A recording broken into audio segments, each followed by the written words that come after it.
लेकिन मेरा पहला सवाल जाता है डॉक्टर अजीज खान, समाजवादी पार्टी के राष्ट्रीय प्रवक्ता को। अजीज खान भाई, अब ऐसा होने लगा है कि कोई अगर वक्फ बिल के सपोर्ट में आएगा तो उनको मारपीट दिया जाएगा, उनको अस्पताल पहुंचा दिया जाएगा। क्या यही संविधान बचाने निकले थे आप? अगर कोई मोदी के रिफॉर्म्स की तारीफ कर दे तो वो पिटेगा। कहां गया संविधान आपका? आज पूछना चाहती हूं, उत्तर प्रदेश में ये हादसा हुआ है, अगर संभल में कोई आवाज नहीं निकली, और ये मुसलमान भाई हैं आपके जावेद अली साहब, इनके लिए एक शब्द नहीं निकला, ऐसा क्यों? और जो बार बार धमका रहे हैं, ये कर देंगे वो कर देंगे, हम बलिदान देने के लिए तैयार हो गए हैं, हम शाहीन बाग। अरे भैया, सारा मामला सुबह 2:30 बजे 3 बजे पार्लियामेंट में पास हुआ है, और सुबह के सुबह तैयार अपना केस जो है सुप्रीम कोर्ट में भी डाल दिया है ओवैसी साहब ने भी, कांग्रेस ने भी। तो भैया रुक तो जाइए, शायद कोर्ट आपकी बात मान ले, इसको गैर कानूनी कर दे। इतनी हड़बड़ी क्यों है?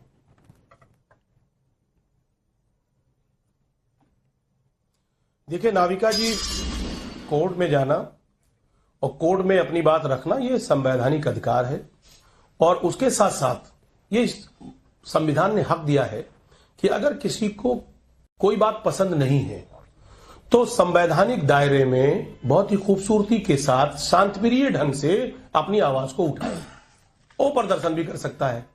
लेकिन किसी तरीके का मारपीट, किसी तरीके का ऐसा खून खराबा करना या कोई ऐसा काम जो संविधान के खिलाफ है, मुझे लग रहा है किसी को नहीं करना चाहिए। इसकी हम पूरी तरह से निंदा करते हैं। एक बात, ठीक है, 2-3 बातें हैं।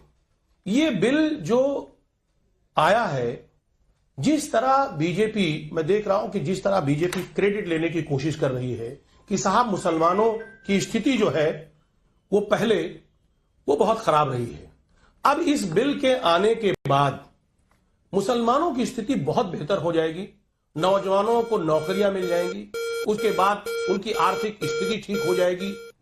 मैं समझ नहीं पा रहा हूं कि 11 साल में बीजेपी तो ये काम कर ना पाई। मुसलमान के हमारे हिंदू भाई भी 80 करोड़ परिवार को वो कह रहे हैं कि साहब मैं अनाज दे रहा हूं 2 वक्त का।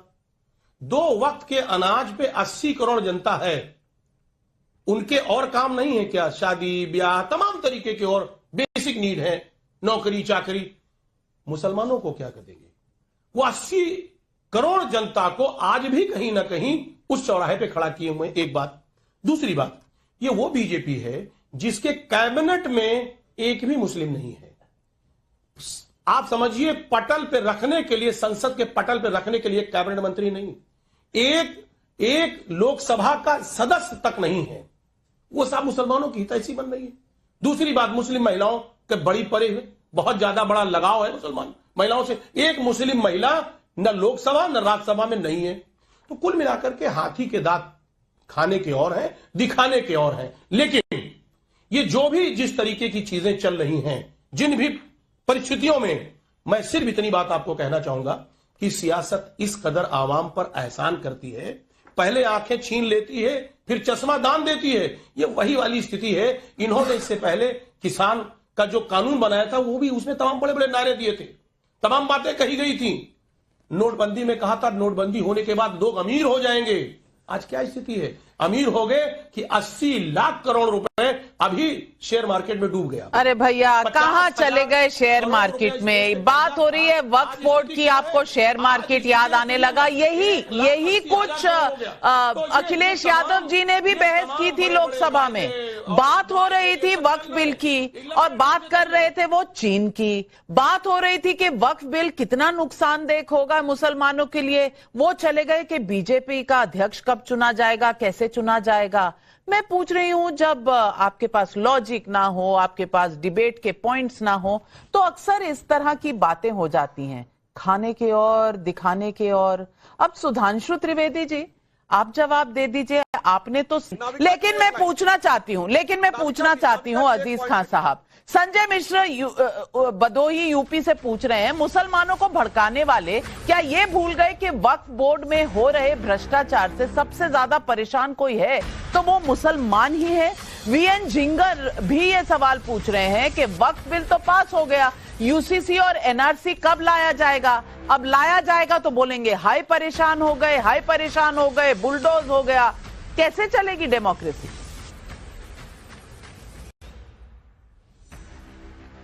देखिए नाविका जी, वक्फ बोर्ड जो है उससे मुसलमान नहीं परेशान है, उससे बीजेपी बहुत परेशान थी। उसके आंख में खटक रहा था 9.40 लाख एकड़ जमीन, उसको कैसे उस जमीन को हथियाया जाए और अपने मित्रों को दिया जाए, बेचा जाए।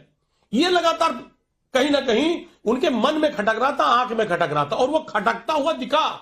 जिस तरह एक नैरेटिव सेट करके आज बिल को पास कराया गया या पास कराने की कोशिश की कई लगातार एक लंबे प्रक्रिया चलाई गई और पूरे देश में एक माहौल खड़ा किया गया, सिर्फ उसका एक मकसद था कि जमीन को कैसे हथिया जाए। एक बात, अभी बात दरगाहों की चल रही थी। मैं बताऊं कि दरगाहों पे तो सबसे ज्यादा हम देख रहे हैं हिंदू भाई जाता है और वो दान भी करता है। तो ये कैसे आप कह सकते हैं कि खाली मुसलमान दरगाहों पे जाता है, मजारों पे जाता है? ये बिल्कुल, ये कहीं ना कहीं सरासर गलत है। दूसरी बात मैं आपको बताऊं कि आज बीजेपी ने जो भी व्यूह रचना किया है, उसका सिर्फ एक मकसद है, जमीन को हथिया के अपने मित्रों को देना, और कुछ नहीं। उसकी नजर जमीन पर है, क्योंकि बार बार एक लंबे वक्त से 9.40 लाख एकड़ जमीन बार बार हाईलाइट किया जा रहा है। मैं बताऊं, वो जमीन को ये नहीं बता पा रहे हैं कि साहब इसमें कब्रिस्तान भी है, इसमें मजार भी है, इसमें दरगाह भी है। अजीज खान साहब, आप कौन से दोस्तों की बात कर रहे हैं? कोई एविडेंस, कोई सबूत आपने रखे नहीं, तो मैं नहीं समझ पा रही। लेकिन हाँ, मुख्तार अंसारी क्या कर रहे थे, अतीक अहमद क्या कर रहे थे, उन्होंने वक्त की जमीनें कैसी हत्याएं, उस पर तो एक शब्द नहीं निकला आपका।